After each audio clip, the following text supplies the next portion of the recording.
fraternos amigos que frequentam a casa do Centro Espírita Emmanuel, é com muita alegria e profunda gratidão que junto com vocês temos a possibilidade, a oportunidade de explanar um pouquinho mais sobre o Evangelho de Jesus.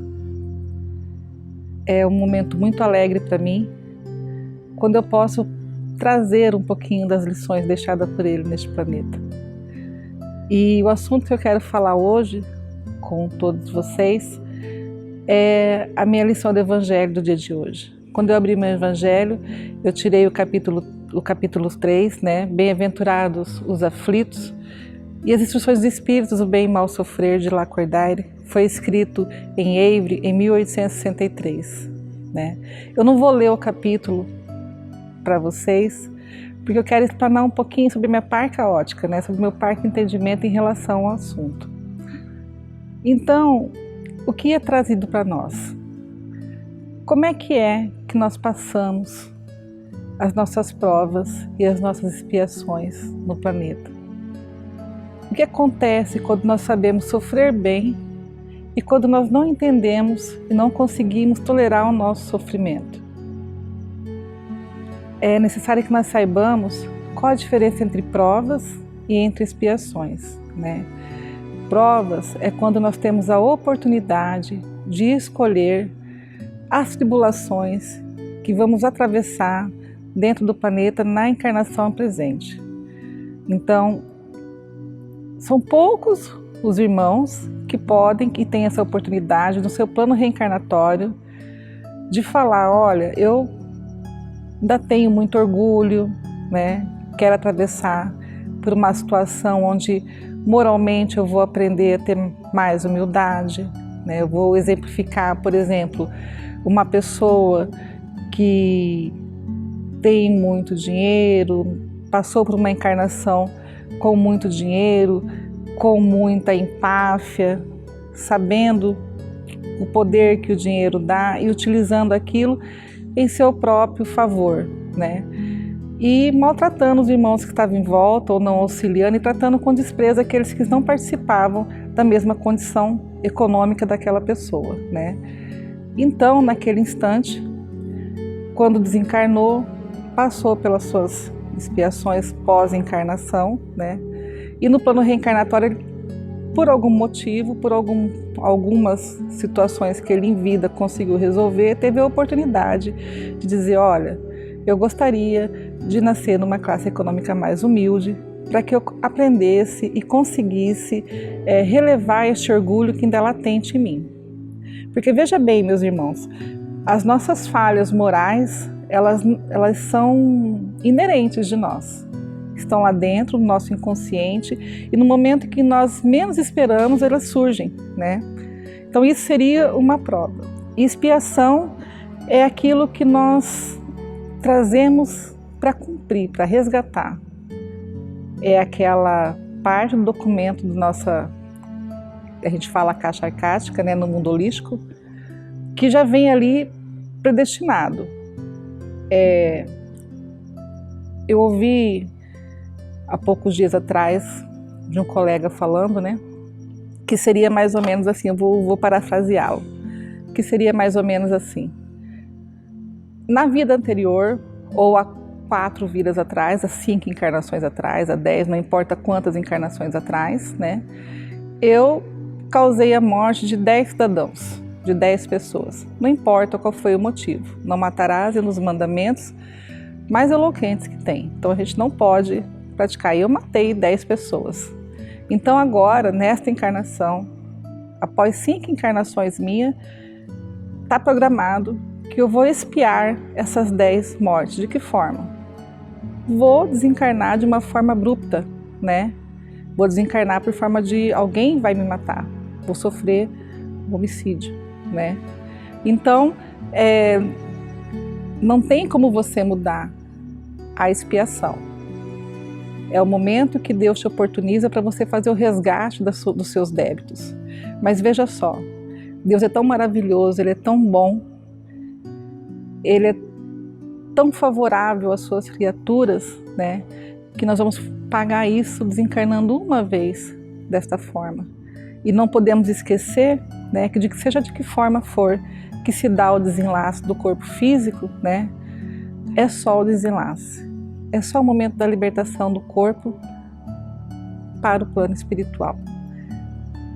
Isso é a diferença entre provas e expiações.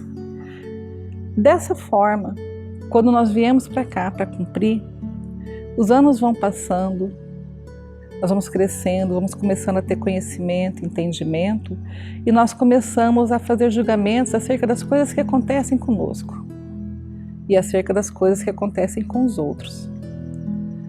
Quando fala-se o bem sofrer, são aquelas pessoas que nós vemos resignadas, né? Pessoas que, apesar de toda a situação que passam, elas buscam uma lição em relação a tudo aquilo que acontece com elas, né?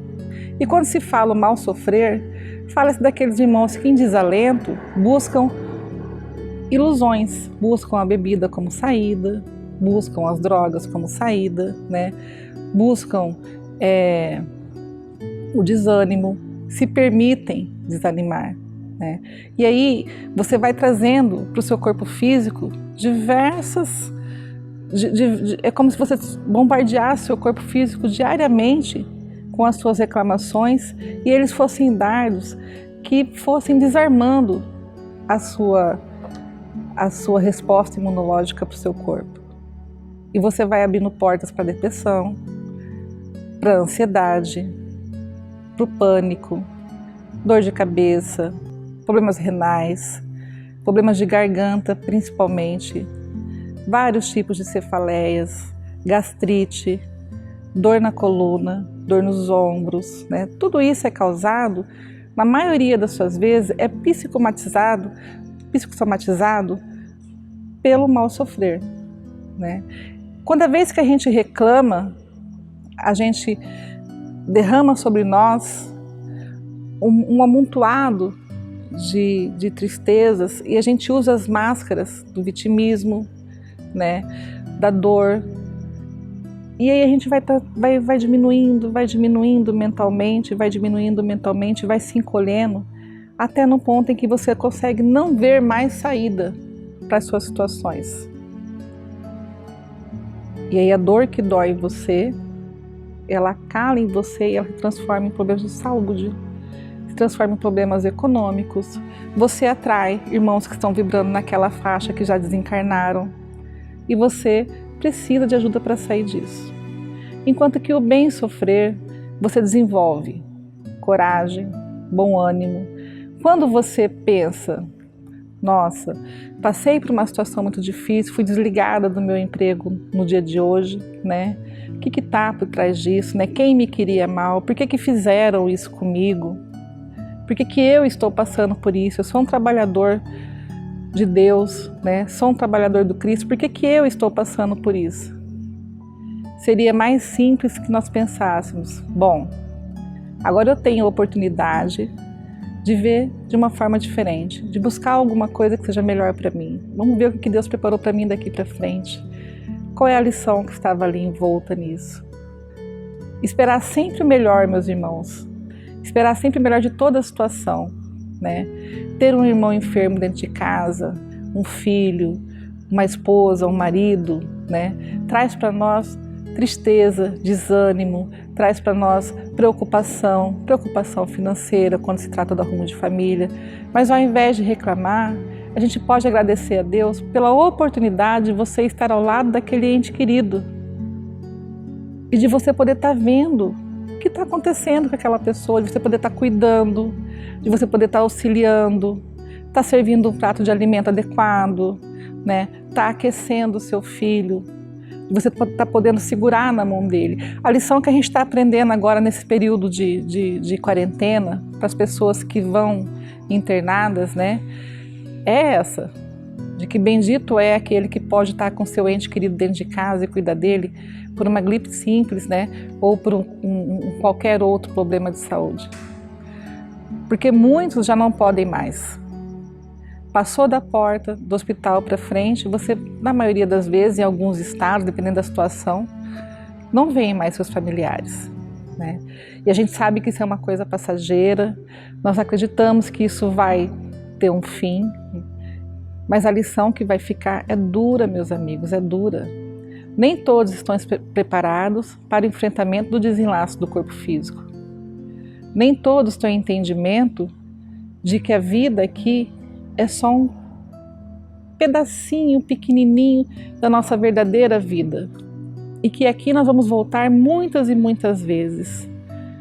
E a lição vai continuar de diversas outras formas.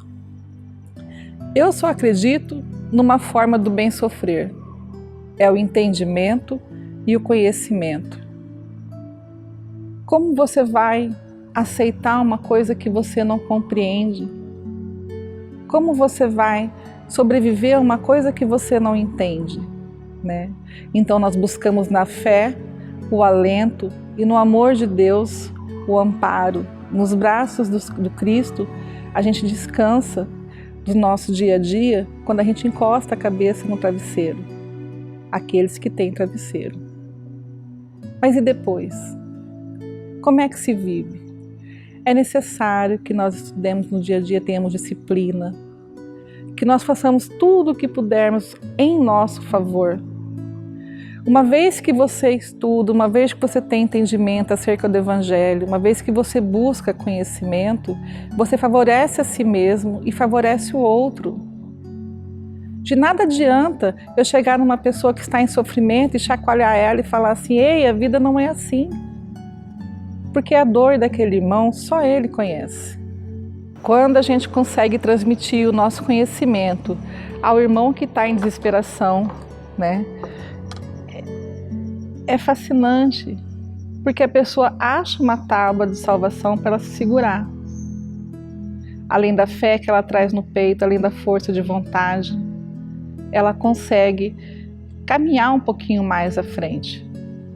Ora, meus irmãos, a vida de ninguém é fácil. Não importa o berço que você veio, não importa sua classe econômica, não importa a cor da sua pele, não importa o país que você nasceu. A vida não é fácil para ninguém, né?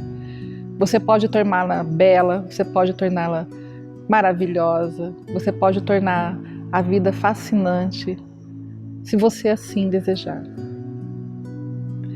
Quando a gente começa a olhar com os olhos da gratidão as situações que a gente passa, você começa a trazer para você situações mais agradáveis. Quando você vibra amor, quando você vibra atenção, quando você vibra gratidão e afeto ao outro, você começa a trazer para você pessoas que vão vibrar junto com você. E quando você traz essas pessoas que vibram junto com você, você pode abarcar mais pessoas que necessitam ser amadas e que necessitam ser cuidadas e serem curadas.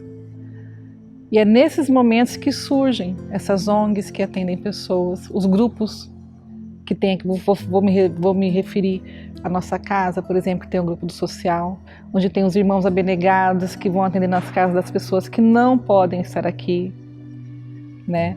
Tem o grupo do espiritual que também vai atender na casa das pessoas que estão necessitadas e que precisam de um atendimento direto, mais intimista, né?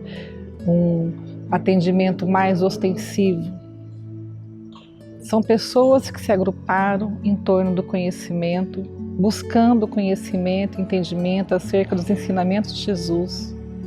Pessoas que chegaram na casa, na sua grande maioria, por terem grandes sofrimentos, por terem grandes dores, por passarem por grandes dificuldades.